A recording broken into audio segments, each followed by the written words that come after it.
The Reds are taking a day off, but they're watching probably a game very closely tonight. I would say so. Because the Dodgers are playing right now. The Dodgers Houston, win. yeah. But you know what? Who are we kidding? It's inning. over. It's over. After It this is. weekend sweep, you know, honestly, they'd have to all leave the planet to lose. Well, that's happened, but I don't expect it They've in this left case. they've left the planet? Well, more or less, Yeah. figuratively. You know, The this Phillies kind of in like '64. Phillies in '64, The Dodgers in '51. Dodgers in '51, the year I was born. Yeah. Oh, the Those are Red two Sox. good The Red Sox in '78. But let's get on with other sports. Let's do that. Maybe you all are like me. I mean, there are 9 games left in the season. The Reds can clinch the division by the end of the week, but it hasn't sunk in yet. Now, after a decade of disappointment, the boys are back and they're wearing red. But before we get all carried away, let's listen to Lou Piniella, who's had a whole heck of a lot to do with bringing this thing together. We got 9 games at home, and we still got some work to do. We can't get careless because certainly any of these teams can beat you, but we took a giant step this weekend here in San Diego. Now, does that man look tired or not? Maybe he can breathe easy here in just a few days. Now, also tonight, we got some news about a guy who, as an individual, says an awful lot about this Reds team. I'm talking about Jose Rio. He was up, he was down, he was in, he was out, and now, within an arm's reach of their first division title since 1979, just like the team, he's coming on strong. Today, Rio was named National League Player of the Week. All he did last week was pitch 2 complete games. One of them was shutout. He worked 18 innings, and he owned hitters. Allowed 1 earned run, 7 hits, and struck out 18. For the opposition, he was a Dominican devil. Now let's go to the game that counts tonight. L.A. and Houston, they were playing in that dead zone dome. And Dodger manager Tommy Lasorda wasn't looking very happy tonight. In the bottom of the 5th, Craig Biggio laces this Fernando Valenzuela pitch into left field. Eric Yelding scores, and the Astros led 3-2. The game is now in the 8th. L.A. now leading 5-4.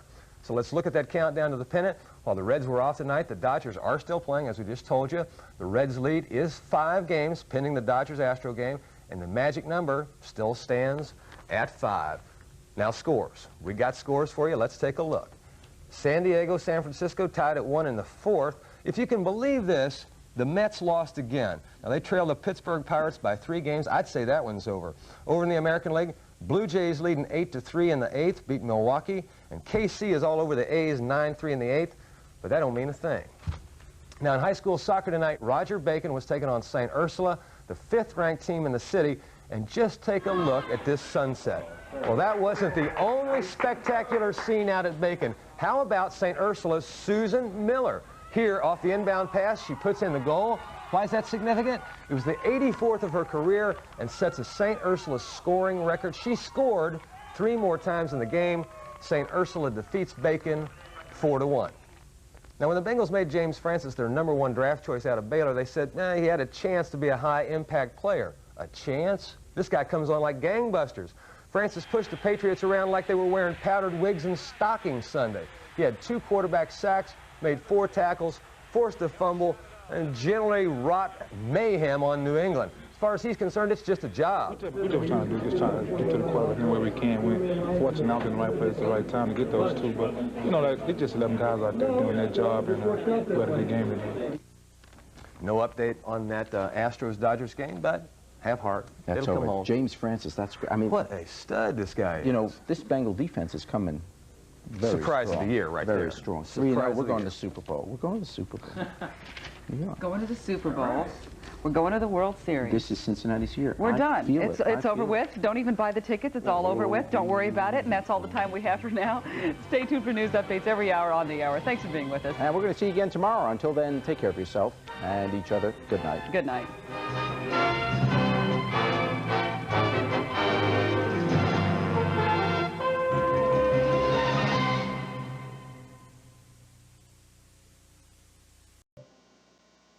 Now, the best part of last night's game is they got it all out of their system in one game.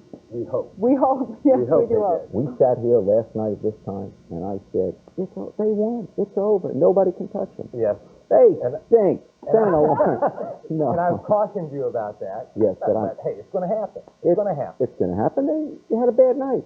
That's all It happens. You ever have a bad day? Try it. Let's talk see. about the Reds.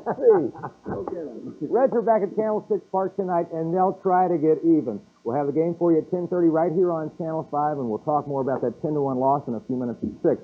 But right now, we're going to tell you about a man who traveled from the spit and grit world of football to the world of art. Arlen Matuzik introduces us to Greg Storr. It seems like almost every year, someone out of Moeller High School is making it big in sports. The tradition associated with the Crusader athletic program has almost reached legendary status. Many athletes at Moeller dream of making it to the big show. But there was one guy, around the time I was going to school here, who even though he went on to play major college football, was painting a picture of an entirely different show. Long before he was ever interested in football, Greg Storr had a love for painting and drawing. The former tight end who played 4 years at Ohio State in the mid-'70s can still remember how it all began. I was 9 years old. My dad used to paint quite a bit. He would take me on his little road trips and excursions. I'd play in the creek while he set up his easel. Soon, football became important to Greg, and the combination of the artist-athlete was born. Those two worlds really don't meet. They're like two lines in space, and they just kind of intersect at one point. There's just not a lot of people that meet those two criteria. But Greg definitely met them. Recently, an exhibit of his golf landscape paintings was on display at Clausen's Gallery. A great achievement, considering all the time and effort it took to pursue two totally different worlds. I imagine it was quite a challenge for him, but I think his determination, I think he had, like I said, he had the discipline as a student. So football and an overall love of sports has been the foundation for Greg's artwork. His paintings reflect his own lifestyle and the elements which surround it.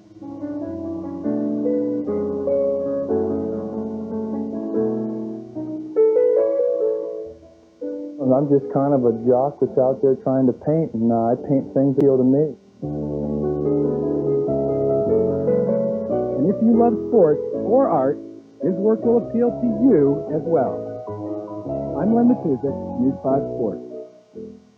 Interesting thing about Greg is he started out painting Moeller program, covers for Moeller program football. Oh, really? Yeah, What a and that was one of talent. the first things that he did. And it's tough. It's tough when you have an artistic bent to be in the world of athletics because you take a lot of grief from a lot of people. Odd Sports and combination. art. Yeah. Nice to know that I can do neither.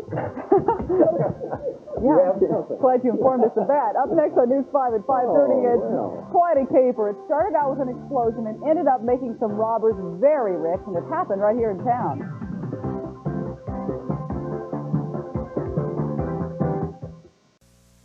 You can now call them the Red Hot Reds. They've been doing real well. Except they're running into the Red Hot Cards. Cards played some great baseball over the weekend. We're going to talk about that. I mean, coming out of that 9-0 hole was amazing. Reds off today after winning 4 of their last 5, but now they got the Cardinals, and the Cards are playing some pretty good ball. Saturday night, they trailed 9-0 and 11-3, but this 2-run dinger here by Felix Jose, if you can believe it, ties the game at 11, and there was more. Later in the 8th inning, Luis Alicea pokes this little number to left field. That scores Brian Jordan from second. Cards go in to win that one, 12-11. The Braves had to wonder what the heck was going on, and that was not a fluke Saturday. Sunday, they're trailing by 1 in the 9th. Tom Pagnozzi takes one the other way. Look at this nice little piece of hitting here. Yes, sir. That scores 2 runs. Cards pull that one out 6-5. They are 9-6 at home, and obviously they don't lay down. Reds go after them tomorrow at 8:30. You can see the game right here on Channel 5. Now, elsewhere in baseball, what about Mark McGwire? The man is burning hot. He's on a home run pace that would easily give him the single-season record for home runs. Yesterday, against the Yankees, of all teams, McGwire hammered this shot. Looks like a 2-iron over the left field wall. That blast was his 15th of the year, far and away the best in the majors. Next best, I think, is 10. So let's see how McGwire's numbers stack up with the 2 best single-season home run hitters. The big redhead is way ahead of the 32-game pace of both Babe Ruth and Roger Maris. Ruth had 10 after 32 games in 27. Maris only had 7.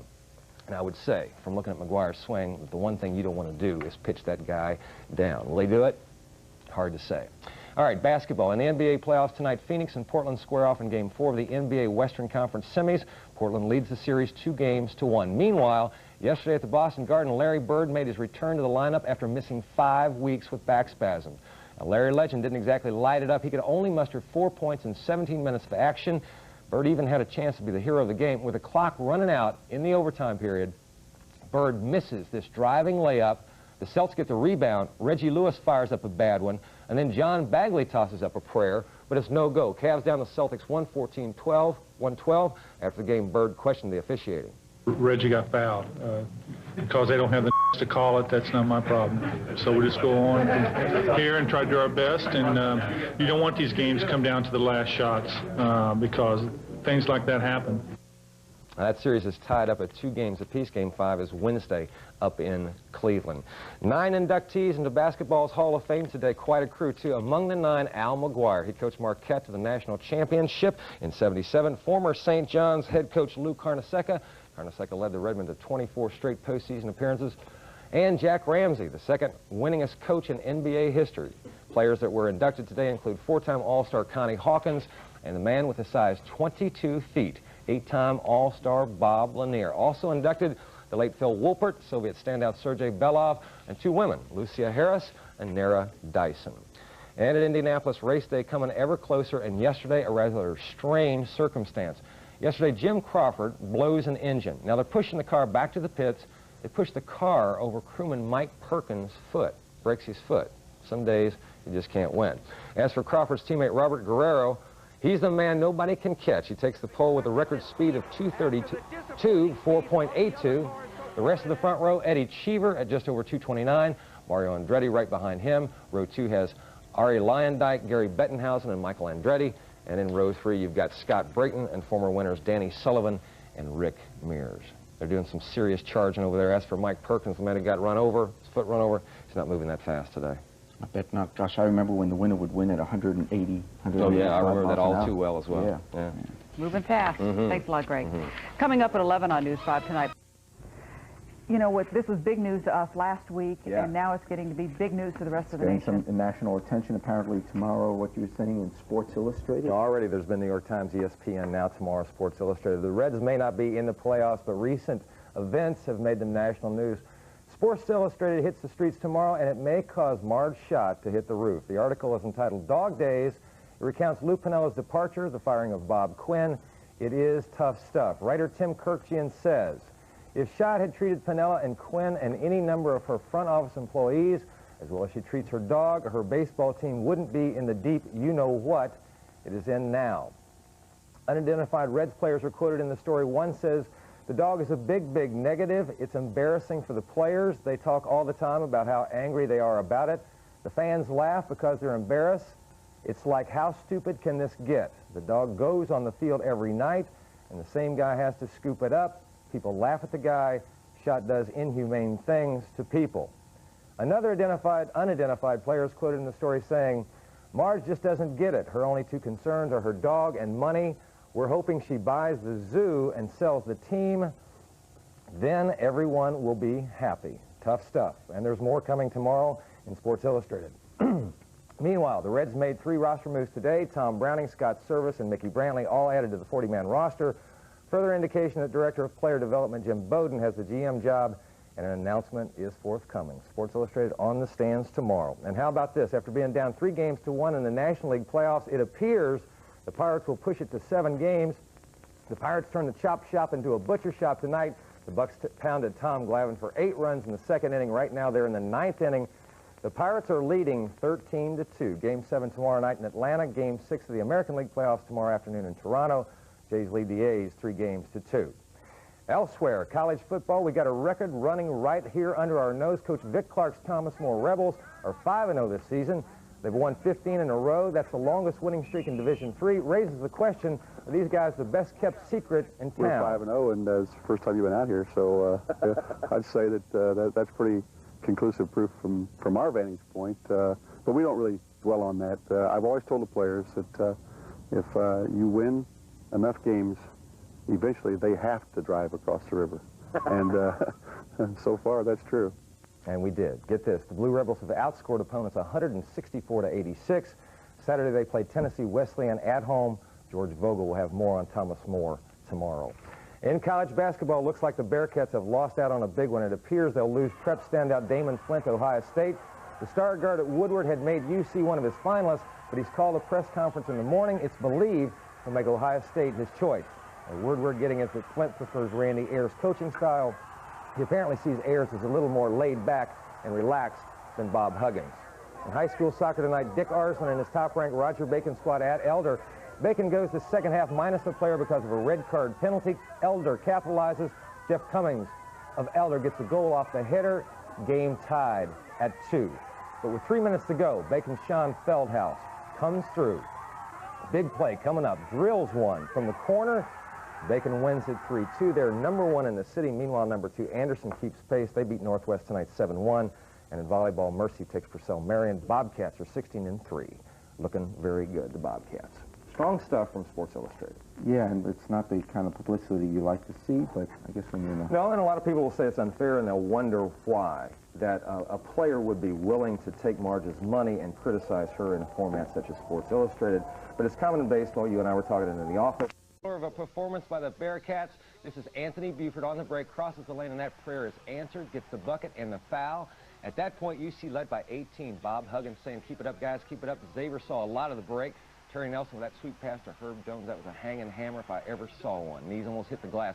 That's 2 of 10 in the first half points. He gets a total of 26. Pete Gillen hitching and twitching, and that man right there was much of the cause. Anthony Buford from the tray line, he canned it. Buford gets 20 in the first half, 29 for the game. UC led 49-34 at half. Second half, man, did things change. If you can believe it, it was a three-pointer by freshman Michael Hawkins. Wild all night, cut it to 3:56-53. The freshman had 22, but UC turned it back up. That was Van Exel to Corey Blunt. He hammered the jam. I haven't seen this many dunks since the donut shop. UC comes out on top, 93-75. And as we said earlier, that's 2 straight shootouts for the Cats, 4 of the last 6. They have turned me into an absolute hockey fan. Well, it seems like ever since Lemieux got hurt, everybody's been coming through. Yeah, the main man, Yarmer Yarger. You're getting good at pronouncing that, too. No, I'm not pronouncing it right, but I'm just going to stick with it. Yarmer Yarger's not right? No, it's Yarmer. You're so funny. Thank you. Well, you guys can compliment each other later. Still ahead. They're creepy and they're kooky. Not talking about Jerry and Greg, but they're not the Addams family. These little things are actually part of a bug banquet. We'll have a taste